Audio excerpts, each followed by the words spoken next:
베체트라는 병을 친구하고 살고 있습니다.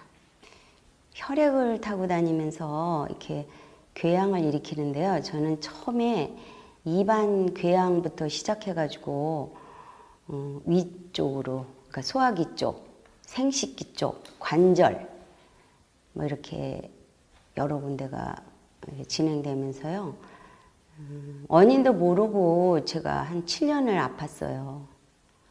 그 다음에 길병원에서 베체트라는 그 병 판명을 받았죠. 그 뭐라 그럴까? 내가 왜 이런 병을? 내가 무슨 죄를 졌나? 이런 생각이 들어요. 그래서 그 약해지고, 왜 누구나 아프면 나약해지잖아요. 그래서 굉장히 힘들었죠. 많이. 그리고 저는 성격이 이렇게 소심하고 내성적이라 남한테 아프다는 얘기조차도 하기 싫었었어요. 그래서 더 힘들었고, 또 이렇게 아파도 내가 할 일은 해야 된다는 그런 강박관념 때문에 더 힘들었어요. 제가 다닌 병원이요, 울퍼도 될까? 길병원은 관절, 서울대는 뇌하수치 호흡, 성모병원은 산부인과, 인하대는 내과, 세브란스는 피부과, 이렇게 다녔어요. 그러니까 병원에서는 그 베체트가 그 당시에는 4가지가 병이 몸에서 발병이 돼야지 베체트라는 판명을 내려줘요. 저 같은 경우는 관절, 소화기, 산부인과, 피부, 그렇게 4가지 그거 갖고 이렇게 병명을 베체트 이렇게 이제 길병원에서 판정을 내리시더라고요. 그래서 그때부터는 베체트가 뭔지 이제 알고 다니면서 여기 아프면 이 병원, 병원을 종합병원을 5군데 다녔으니까 맨날 병원에서 살았죠. 그랬다고 보시면 돼요. 의사들은 원래 자상한 얘기 안 해주고요. 어디가 어떠세요? 이러면 오늘은 관절이 아프고 소화가 안 되고 뭐 궤양이 생기고 뭐 산부인과 어쩌고 그러면요, 그냥 처방만 주셔요. 근데 처음에는 그게 제가 거의 19년 그렇게 됐잖아요. 그때는 스테로이드제가 뭔지도 몰랐고 그냥 주시면 낫는 건 줄 알고 먹었죠. 그냥 먹었는데 그게 그렇게 안 좋은 건 줄을 한 거의 10년 정도 후에 알았어요, 저는. 42살 때, 그때 42살 때 진짜 많이 악화됐었는데요.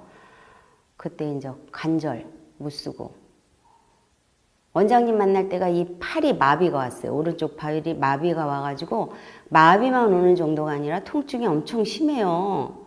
그 웬만한 사람들이 생각하기에는 뭐라 그럴까, 망치로 두드린다고 그럴까, 막 그런 통증이 오면서 경직도 되고 막 그런 상황이고요. 생식기 같은 경우는 궤양이 생기면, 남자분들 환자는 그 귀두가 빵꾸 난다고 그렇게 돼요. 그게 천공이 돼요. 그러니까는 가정주부고 아내로서 구실도 못하고 사는 거죠. 그렇게 힘들었고요.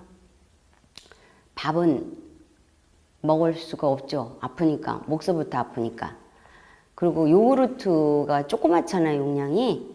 그거를 입안으로 하나 꿀떡 생기면 한 3분의 2 정도밖에 입안에 못 담아요. 그러면 그게 줄줄줄줄 흘러내려간다고 생각하시면 돼요. 그리고 위가 이렇게 정지됐었어요. 42살 때 사진을 찍으니까 그 왜 거식증 환자들이 다이어트 하다가 위가 왜 멈춰가지고 이렇게 밀착돼 갖고 죽는다고 그러죠. 그런 상황까지 갔었어요, 저.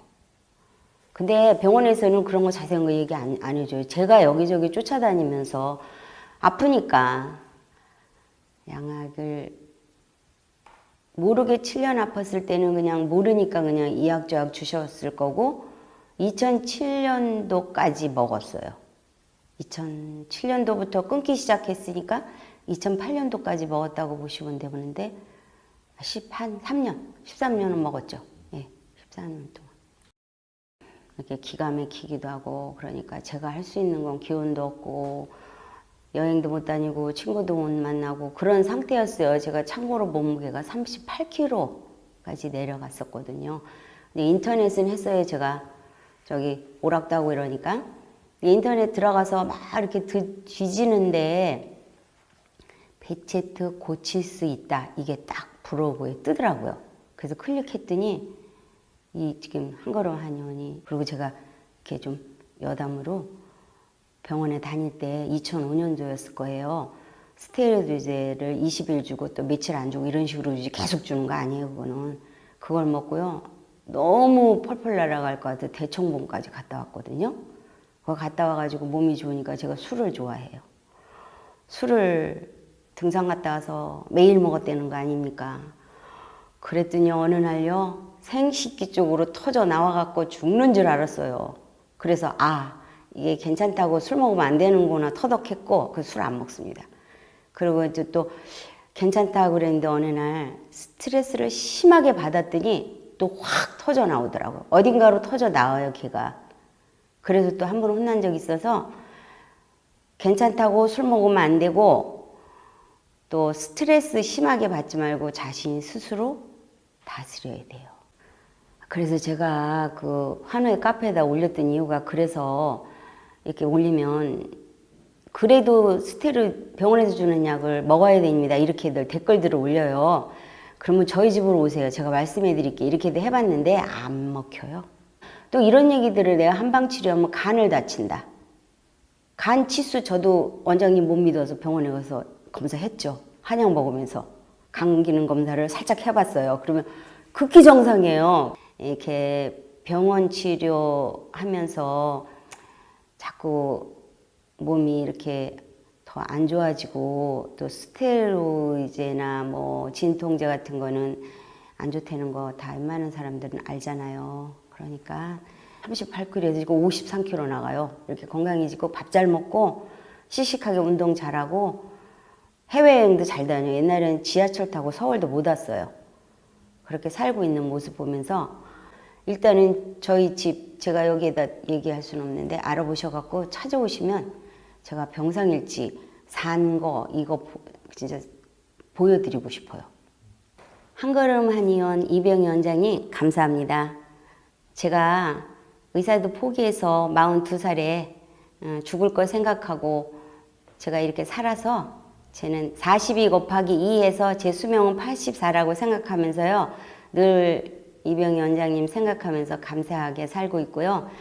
언제 제가 원장님 저를 이렇게 사는데 지장 없이 해주셔갖고 너무 감사해서 뭘 갖다 드릴까 하다가 한번 상품권 갖다 드린 적이 있는데 그거조차도 부끄러우네요. 그리고 원장님 행복하시고 저같이 이렇게 아픈 환자들을 위해서 진짜 그 한의사로서의 그 사명감 이런 거 갖고 또 환자들 찾아가면 저한테 대해 주시듯이 편안하게 가족같이 그렇게 대해 주셔서 환자들이 믿고 신뢰하고 저같이 이렇게 식이난치병으로 고생하는 그런 환자들에게 힘과 용기 주시기를 정말 제가 간절히 부탁드리고요. 고맙습니다.